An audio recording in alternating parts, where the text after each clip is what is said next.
नमस्कार। कल भाजपा की केंद्र सरकार ने सीए लागू करने का नोटिफिकेशन जारी किया है। 10 साल देश पे राज करने के बाद एन चुनाव के पहले इन लोगों को सीए की बात करनी पड़ रही है। अगर 10 साल में कुछ अच्छा काम कर लेते तो शायद आज सीए की जगह अपने कामों पे वोट मांग रहे होते। आज देश के सामने सबसे बड़ी समस्या महंगाई और बेरोजगारी की है। किसी को भी घर चलाना मुश्किल हो रहा है, इतनी ज़्यादा महंगाई हो गई है, कमर तोड़ महंगाई हो रही है। उधर हमारे युवा दर दर की ठोकरें खा रहे हैं रोजगार के लिए, उनके ऊपर डंडे लाठियां बरसाई जा रही हैं। ऐसे में सरकार बेरोजगारी और महंगाई का समाधान ढूंढने की बजाय सीए की बात कर रही है, तो ये बड़े दुख की बात है। ये सीए आखिर है क्या?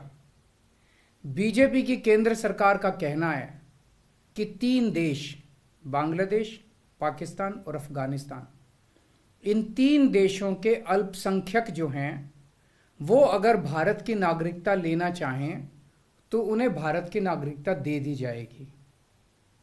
इसका मतलब बड़ी संख्या में यहाँ से अल्पसंख्यकों को हमारे देश में लाया जाएगा, उनको रोजगार दिए जाएंगे, उनके लिए घर बनाए जाएंगे, उनको यहाँ बसाया जाएगा। अजीब बात है ना। बीजेपी की केंद्र सरकार से हमारे बच्चों को रोजगार दिए नहीं जा रहे, पाकिस्तान से लोगों को लाके उनके बच्चों को रोजगार देना चाहते हैं। हमारे लोगों के पास तो घर नहीं है, भारत के तो ढेरों लोग बेघर हैं, लेकिन बीजेपी वाले पाकिस्तान से लोगों को लाके उन्हें भारत में बसाना चाहते हैं, उनको घर देना चाहते हैं। हमारे रोजगार उनके बच्चों को देना चाहते हैं, हमारे हक के घर उनमें पाकिस्तानियों को बसाना चाहते हैं। भारत सरकार का जो सरकारी पैसा हमारे परिवार और देश के विकास पे खर्च होना चाहिए, वो पैसा पाकिस्तानियों को भारत में बसाने पे खर्च किया जाएगा। इन 3 देशों में लगभग 2.5 से 3 करोड़ अल्पसंख्यक हैं।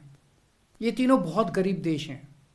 जैसे ही भारत के दरवाजे खुलेंगे, इन 3 देशों से भारी भीड़ हमारे भारत में आ जाएगी। अगर इन 2.5-3 करोड़ में से 1.5 करोड़ लोग भी भारत आ गए तो कौन देगा इनको रोजगार? कहां बसाओगे इनको? बीजेपी वाले अपने घर में बसाएंगे क्या इनको? इनके अपने घर में रखेंगे क्या इनको? बीजेपी वाले देंगे क्या इनको रोजगार? कौन देगा इनको रोजगार? तो प्रश्न उठता है कि बीजेपी ऐसा क्यों कर रही है। कई लोगों से मैंने बात की, कुछ लोगों का कहना है कि ये पूरा का पूरा खेल वोट बैंक बनाने की गंदी राजनीति है।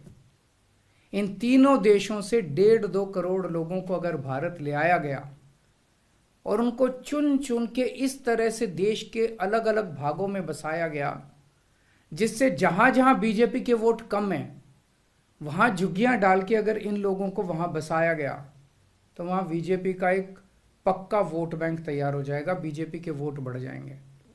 और आने वाले इस चुनाव में तो नहीं, आने वाले भविष्य के चुनाव में बीजेपी को इससे बहुत बड़ा चुनावी फायदा मिल सकता है, ऐसा कुछ लोगों का कहना है। मुझे नहीं पता ये सच है कि गलत, लेकिन सबसे बड़ा प्रश्न है कि बीजेपी ये क्यों कर रही है।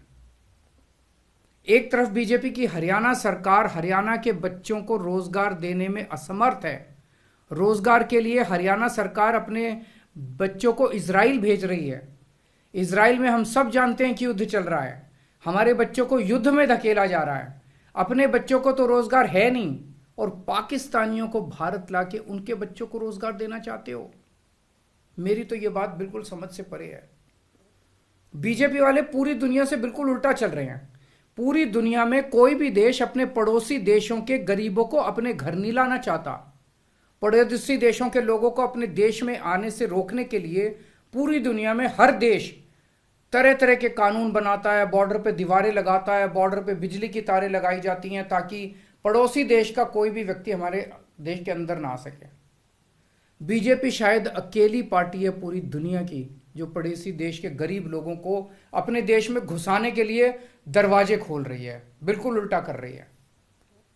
एक और बात है सोचने की, पिछले 10 सालों में 11 लाख से ज्यादा भारत के बड़े बड़े अमीर उद्योगपति और व्यापारी भारत छोड़ के चले गए।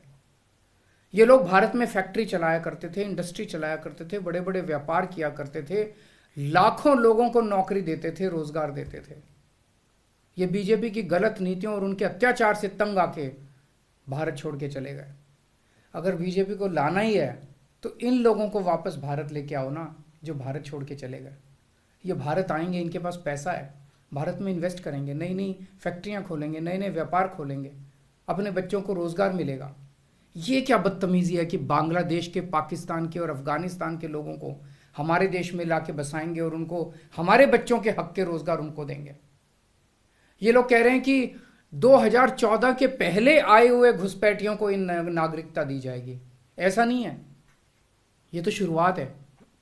एक बार ये सिलसिला चालू हो गया, एक बार दरवाजे खुल गए तो फिर बहुत बड़ी संख्या में पाकिस्तानी और बांग्लादेश से लोग भारत में आने लगेंगे।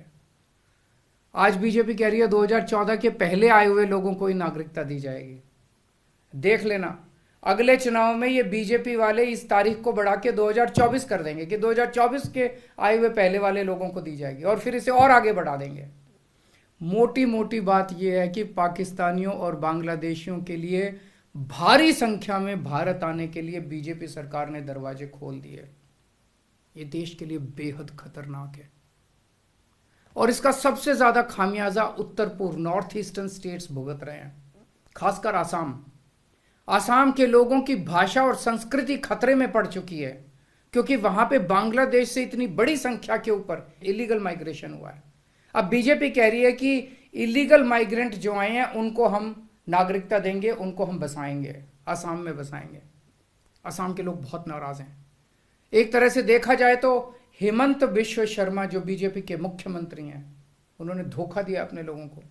अपने असम के लोगों की खातिर उन्हें सीए का विरोध करना चाहिए था। उन्हें कहना चाहिए था कि असम के लोगों की संस्कृति और भाषा दोनों खतरे में है, ये बिल्कुल बर्दाश्त नहीं किया जाएगा।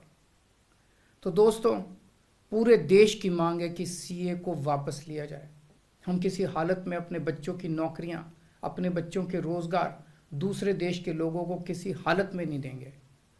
और अगर बीजेपी नहीं मानती तो इसको वापस नहीं लेती तो इस चुनाव के अंदर बीजेपी के खिलाफ वोट करके आप अपना गुस्सा जाहिर कीजिए।